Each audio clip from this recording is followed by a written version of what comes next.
В предыдущем видео мы видели, что преобразование объекта основано на его точке поворота. Теперь давайте посмотрим, что мы сейчас преобразуем. Как пользователь Blender и 3D-художник, ты знаешь, что в пространстве мы используем оси X, Y и Z для перемещения наших объектов. Мы можем найти представление этих осей на сетке, где оси X и Y — это красные и зеленые линии. А также на виджете просмотра в правом верхнем углу, который позволяет нам переключаться на разные виды. Когда объект не трансформируется, его положение выравнивается по мировому происхождению. Как только мы введем некоторые значения в его координату x, например, он будет скользить, перемещаясь вдоль оси x, и он будет вести себя одинаково независимо от того, играем ли мы со значением y или z.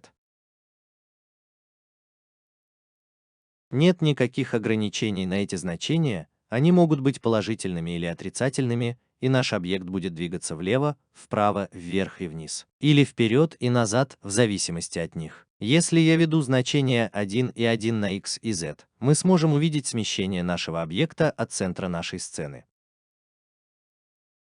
Когда дело доходит до вращения, мы вращаемся не вдоль оси, а вокруг оси.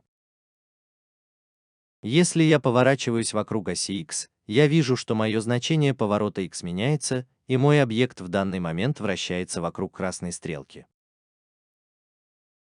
И, как всегда, начало объекта используется в качестве начала вращения.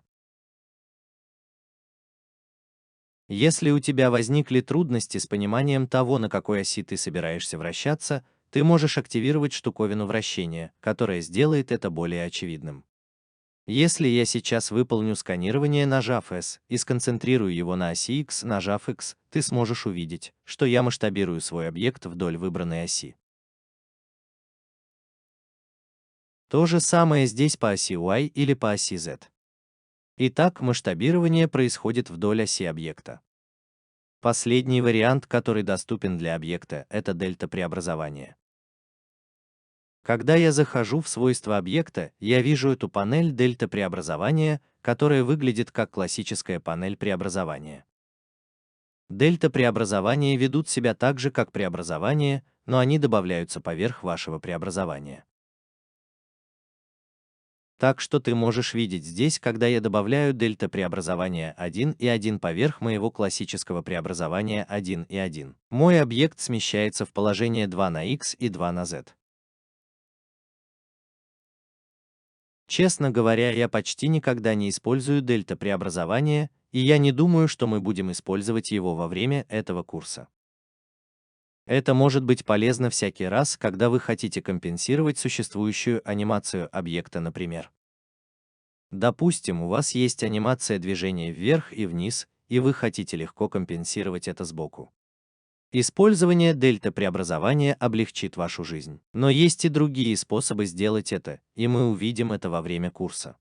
Подводя итог, мы видели, что расположение, трансформация и масштабирование выполняются вдоль оси, в то время как вращение выполняется вокруг оси. И мы можем компенсировать анимацию с помощью дельта-преобразования.